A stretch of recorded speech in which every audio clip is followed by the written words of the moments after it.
პრეზიდენტმა დონალდ ტრამპმა ამერიკის შეერთებულ შტატებში ავტომობილებისა და სათადარიგო ნაწილების იმპორტზე 25%-იანი ტარიფები დააწესა.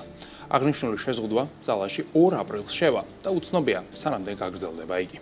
საიმპორტო მოსაკრებლის გადახდა ბიუჯეტში იმ კომპანიებს მოუწევთ, რომლებიც ქვეყანაში ავტომობილების იმპორტს ახორციელებენ. მოგეხსენებათ, ამერიკისათვის ავტომობილების მთავარი მიმწოდებელი მეზობელი მექსიკაა, სადაც არაერთი საერთაშორისო კომპანია საკუთარი ქარხნითაა წარმოდგენილი.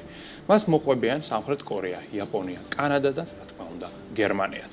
ზემოხსენებული სახელმწიფოების გარდა სატარიფო შეზღუდვა გავრცელდება ამერიკულ კომპანიებზეც, რადგანაც თავად ისინი სათადარიგო ნაწილებს უცხოეთიდან ყიდულობენ, რაც ინდუსტრიაში სტანდარტულ პრაქტიკად ითვლება. თამამად შეიძლება ითქვას, რომ ეს პრეზიდენტ ტრამპის მიერ მიღებული ერთ-ერთი ყველაზე მნიშვნელოვანი გადაწყვეტილებაა, რომელსაც მთავრობის წარმომადგენლები, ექსპერტები და ინვესტორები ერთმანეთისგან რადიკალურად განსხვავებულად აფასებენ. იმისთვის რომ გავიგოთ რაციონალი ამ გადაწყვეტილებისა, პირველ რიგში უნდა ავხსნათ შინაარსი და უნდა ვთქვათ თუ რა არის ტარიფი. ტარიფი არის გადასახადი, რომელსაც იმპორტიორი კომპანია იხდის სახელმწიფო ბიუჯეტში მარტივად იმისთვის, რომ შეიტანოს კონკრეტული პროდუქტი კონკრეტულ ქვეყანაში. ავტომობილის შემთხვევაში თითოეული ავტომობილის თუ ღირს ავტომობილი $100 პირობითად ან $1000 ადამიანი, რომელსაც ავტომობილი შეაქვს, იძულებული იქნება რომ $25 ან $250 შესაბამისად უბრალოდ გადაიხადოს ქვეყნის ბიუჯეტში. ეს გააძვირებს ავტომობილებს და იმპორტული ავტომობილების უმცირე 25%-ით უფრო ძვირი იქნება ვიდრე ადგილობრივი ავტომობილების. უმცირე ეს უნდა იყოს და ეს არის იდეა მოკლევადი ამ პერსპექტივაში, მაგრამ როგორც ეკონომიკური პრაქტიკა გვიჩვენებს, ტარიფები როგორც წესი ისე არ მუშაობს, როგორც ეს ფურცელზე წერია და საბოლოო ჯამში იზრდება ფასები ყველაფრისა იმპორტული და ადგილობრივი წარმოების პროდუქციისა. დონალდ ტრამპის შემთხვევაში ტარიფების ამოქმედებას აქვს კონკრეტული რამდენიმე ახსნა, მათ შორის არის ადგილობრივი წარმოების გაძლიერება. აქ იგულისხმებიან ძირითადად ავტომწარმოებელი კომპანიები Ford, General Motors და სხვა ბრენდები, რომლებიც ამ ქვეყანაში იქმნება, ავტომობილო ბრენდები, რომელთაც მაინც კარგად არ აქვს საქმე თუ გავითვალისწინებთ გლობალურ კონკურენციას, მათ შორის ჩინეთთან მიმართებით, თან ამერიკული ბრენდები ძირითადად მხოლოდ ამერიკის შეერთებულ შტატებში უყვართ ხოლმე, თუკი პიკაპები განსაკუთრებით და სხვა ძირითადად ასეთი ტენდენცია ევროპაში უფრო ევროპული ავტომობილები უყვართ, ხოლო აზიური ავტომობილები როგორც წესი ყველგან უყვართ, მათ შორის ამერიკის შეერთებულ შტატებში და ევროპაში. კიდევ ერთი ახსნა არის პოლიტიკური ვაჭრობა ექსპორტზე დამოკიდებულ ქვეყნებთან, რომელთაც აქვთ დაუბალანსებელი საგარეო ვაჭრობის დეფიციტი, ასეთ ქვეყნები არიან თითქმის ყველა დიდი ეკონომიკებიდან, მათ შორის პირობითად ევროკავშირი, რომლის დისბალანსი არის გაცილებით დიდი, რაც მის მხარეს უფრო მეტ დოლარს იტოვებს და შესაბამისად უფრო დიდ ხეირს ევროკავშირი იღებს ამერიკასთან ვაჭრობით, ვიდრე ამერიკა იღებს ევროკავშირთან ვაჭრობით და ამით სურს დონალდ ტრამპს, რომ კონკრეტულად დასაჯოს ევროკავშირი და სხვა ქვეყნები, რომ აიძულოს მათ მეტი ამერიკული პროდუქციის გაყიდვა, რაც თავის წილ ისევ პირველ არგუმენტამდე მივყავართ ამას, რომ დაიბუსტოს ამით ამერიკული კომპანიები. ამერიკული კომპანიები თუ დაიბუსტება ამერიკული საფონდო ბირჟა, რაც ამერიკაში ინვესტირებულ ადამიანებს მისცემს უკეთეს ამონაგებს. ეს თეორიაში შეიძლება ესე მოხდეს, მაგრამ როგორც ნახეთ, ჯერჯერობით ეს შედეგი არ იყო პირველად შედეგი, რომელიც მივიღეთ, მაგრამ თუ კი ტარიფმა იმუშავა, მაშინ შემოსავლები თეორიულ დონეზე მაინც ამერიკულ კომპანიებს გაეზდებათ სხვა კონკურენტებთან შედარებით და შეიძლება ამით მაინც იხეირონ გრძელვადი ამ პერსპექტივაში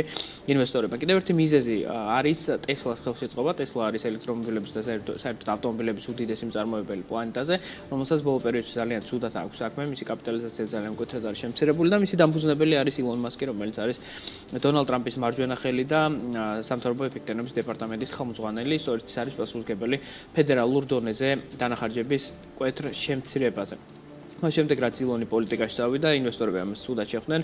ევროპაში, მხოლოდ გერმანიაში 50%-ით იკლო გაყიდვებები და მთელი ევროპის მასშტაბით ძალიან დიდ ბოიკოტს უცხადებენ ამ კომპანიას და ასე, რადგან ის ამერიკული კომპანია, გარკვეულწილად თეორიულ დონეზე შეიძლება დაიბუსტოს ეს, მაგრამ არ უნდა დაგვიწყოს, რომ გლობალურ ეპოქაში მხოლოდ ავტომობილების იმპორტი არ ხდება ნაწილების იმპორტი და ხშირ შემთხვევაში იგივე ამერიკული კომპანიები საკუთარ ნაწილებს ჩინეთში და სხვა მსგავს ქვეყნებში აწარმოებენ, რადგან ხარჯები ამით მცირდება. შესაბამისად, ტარიფი, რომელიც დააწესა დონალდ ტრამპმა ყველა ვარიანტში აისახება მათ შორის ამერიკულ კომპანიებზეც ნეგატიურად.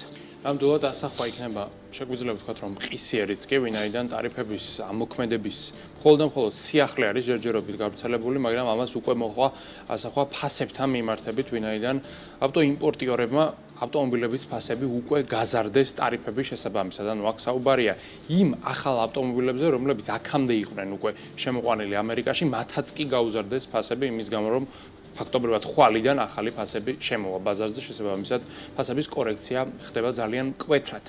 პირველ რიგში, რაც მოხდება ამერიკაში, ეს იქნება ის, რომ ახალი ავტომობილები გაძვირდება ძალიან სწრაფად და მყისიერად. აქვე სავარაუდოდ ამას მოყვება ადგილობრივი წარმოების გაძვირებაც, ვინაიდან თუკი Ford-ი ხედავს, რომ მისი კონკურენტები ახლა უკვე ავტომობილებს 25% ძვირად ყიდიან, მაშინ Ford-ი შეძლებს, რომ თავისი ავტომობილი გაყიდოს 20%-ით უფრო ძვირად. შესაბამისად, საფასო სხვაობა მაინც შენარჩუნდება, თუმცა საბოლოო ჯამში მომხმარებელი უფრო მეტს გადაიხდის.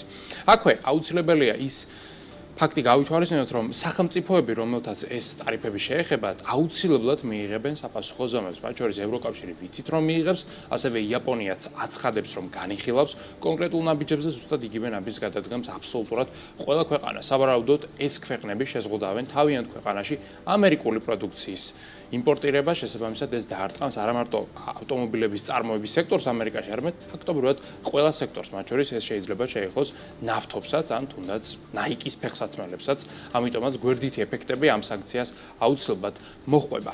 აქვე საინტერესო არის ერთი მნიშვნელოვანი გარემოება, რომ ეს ყველაფერი საბოლოოდ გამოიწვევს მეორადი ავტომობილების გაძვირებასაც ბაზარზე, რადგანაც თუკი ახალი ავტომობილი 25% უფრო ძვირი ღირს, მომხმარებელს უფრო მეტი სურვილი უჩნდება იმისათვის, რომ ახალი არ იყიდოს და მეორადი ავტომობილი ან რამდენიმე წლის გამოყენებული ავტომობილი შეიძინოს, შესაბამისად მოთხოვნის ზრდა ამ მიმართულებით აუცილებლად გამოიწვევს ფასების მატებას, ფასების მატება კი ეკონომიკაში იწვევს ინფლაციის დაჩქარებას, რაც ის არის, რომელიც ყველაზე მეტად არ სურთ ინვესტორებს. კი, არც ინვესტორებს და არც ამერიკის შეერთებული შტატების მოქალაქეებს და ყველაფერი ეს ზრდის და ამყარებს იმ რისკებს, რომელთა წინაშე დგას ამერიკის შეერთებული შტატები რეცესიის კუთხით, როგორც ვიცით, ექსპერტების უკვე დიდი ნაწილი იხება იმისკენ, რომ წელს რეცესია დაიწყება ამერიკის შეერთებულ შტატებში, ნაწილი ვარაუდობს, რომ ის მომავალ წელს იქნება, მაგრამ უმეტესობა უკვე თანხმდება, რომ რეცესია დღეს თუ არა, უკვე მომავალ წელს აუცილებლად იქნება. თუ კი რეცესია შედგება, ეს დონალდ ტრამპზე კარგად არ აისახება არანაირად, რადგან გაზრდილი ინფლაცია ყველაზე მეტად აისახება პირველ რიგში მოსახლეობაზე, მათ შორის მოსახლეობის ღარიბ ფენაზე და ასე შემდეგ, მოკლედ ეს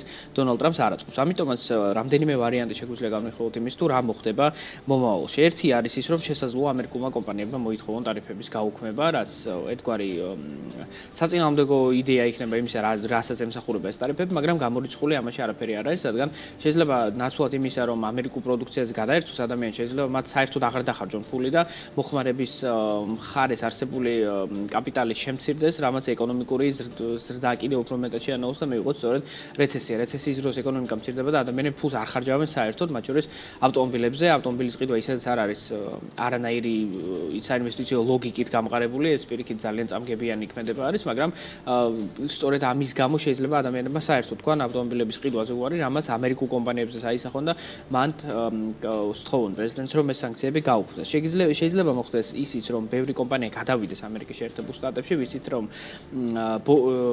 Boeing-ის ერთ-ერთი მთავარი კლიენტი დამკვეთი უბრალოდ Rolls-Royce, რომელიც მანქანების შემთხვევაში არა, მაგრამ აწარმოებს ძრავებს თვითმფრინავებისა, ისინი განიხილავენ, რომ ამერიკაში გადაიტანონ წარმოება, თუმცა წარმოების გადატანას ხათია წლები ჭირდება, მილიარდობით ინვესტიცია ჭირდება, რაც ასევე არ არის მოკლევადიანი თემა ამ პრობლემის გადაწყვეტის. და აქვე ორი სიტყვით თქვათ იმ შედეგზე, რაც ბირჟაზე ვიხილეთ, Porsche-ს აქციები 5%-ით, BMW-ს 3%-ით, Volkswagen-ის თითქმის 3%-ით, Mercedes-ის 5%-ით შემცირდა და ამერიკულ აქციებზე ძალიან მნიშვნელოვანი კლება გვაქვს General Motors-მა საერთოდ 6.5% დაკარგა კაპიტალიზაციის, იგივე კლება არის იაპონიაში, იგივე კლება არის ევროპაში, Stellantis-ის აქციების თითქმის 6%-ით არის შემცირებული. მოკლედ, ყველა მხრივ, ყველა ქვეყანაში ვხედავთ კაპიტალიზაციის მკვეთრ შემცირებას ავტომობილების მწარმოებელი კომპანიების მიმართულებით. და აქვე აუცილებლად უნდა ვისაუბროთ იმაზეც, თუ რა მოხდება საქართველოში, რადგანაც ამერიკა არის ყველაზე მნიშვნელოვანი ბაზარი ქართული ავტოინდუსტრიისათვის, ვინაიდან ქართველები ყველაზე ხშირად სწორედ ამერიკულ აუქციონებზე ყიდულობენ ხშირად დაზიანებულ მეორად ავტომობილებს. პირველ რიგში უნდა აღვნიშნოთ, რომ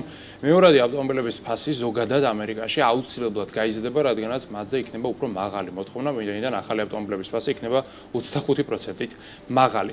ეს ყველაფერი გამოიწვევს იმას, რომ შეიძლება შეიქმნას მეორადი ავტომობილების დეფიციტიც კი, ანუ ადამიანები უფრო მეტი ხნის განმავლობაში შეეცდებიან უკვე ნაყიდი ავტომობილის გამოყენებას და ახლის შეძენისაგან თავის შეკავებას. ამას ასევე დაემატება ის ფაქტორი, რომ ბევრ ადამიანს ამერიკაში მოუნდება დაზიანებული ავტომობილის გამოსყიდვა სხვადასხვა კომპანიისგან, მისი ადგილობრივ ბაზარზევე შეკეთება და შემდეგ უკვე მისი გაყიდვა, ვინაიდან ფასები იქნება ამ, ასე ვთქვათ, პროდუქტზე უფრო მაღალი. აგრეთვე მოსალოდნელია ის, რომ ფასები გაიზარდოს ყველანაირ კატეგორიაში, მათ შორის ძალიან ძველ ავტომობილებზეც კი, ვინაიდან სათადარიგო ნაწილებს ავტომობილებზე მოთხოვნა ავტომატურად მოიმატებს ამერიკაში და ამ ყველაფრის ფონზე ერთი უცნაურობა შეიძლება წამოიჭრას. ეს ყველაფერი შეიძლება იქნეს და დაკავშირებული ჭარბ მიწოდებასთან ახალი ავტომობილების, ანუ გაძვირებული ავტომობილები შეიძლება სადილეროებს დარჩეთ ძალიან დიდი ხნის განმავლობაში და მათი გაყიდვა ვერ შეძლო, ვინაიდან ახალ ავტომობილებზე მოთხოვნა ისედაც შემცირებულია ამერიკაში და ამას თუ დავამატებთ პლუს 25% ფასებზე, მაშინ დავინახავთ იმას, რომ ახალი ავტომობილების, ასე ვთქვათ, ბაზარი სტაგნაციის პერიოდში გადავა, ხოლო მეორადი ავტომობილების ბაზარზე ძალიან მკვეთრი აღმასვლა იქნება ფასებისა და მოთხოვნის მიმართულებით. ეს კი საბოლოო ჯამში საქართველოში ავტომობილების ჩამოყვანას გარკვეულწილად გააძვირებს და ამ ბიზნესაც გაართულებს და ამას ისიც უნდა დავამატოთ, რომ ამერიკა არ არის ვაკუუმში.